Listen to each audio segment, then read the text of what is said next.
আপনি জানেন কি বিশ্বের সবচেয়ে বড় মরুভূমিটির নাম কি? চলুন আমি বলে দিচ্ছি, সেটি হচ্ছে সাহারা মরুভূমি। আর এই সাহারা মরুভূমি কিন্তু প্রায় 11টি দেশ নিয়ে অবস্থিত। তো চলুন দেশগুলো একটু জেনে নেই। ইজিপ্ট, লিবিয়া, সুদান, চাদ, নাইজার, আলজেরিয়া, মালি, মৌরতানিয়া, মরক্কো, তিউনিসিয়া। এখানে হচ্ছে টোটাল 10টা দেশ।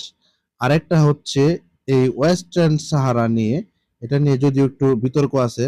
তো এটা নিয়ে মূলত এই 11টা দেশ নিয়ে অবস্থিত বিশ্বের সবচেয়ে বড় মরুভূমি সাহারা মরুভূমি। যদি এই বিষয়টি আপনি প্রথমবার জেনে থাকেন তাহলে অবশ্যই ভিডিওটি আপনার টাইমলাইনে শেয়ার করে রাখতে পারেন এবং কমেন্টস করে আপনার মূল্যবান মতামত শেয়ার করতে পারেন আমাদের সাথে।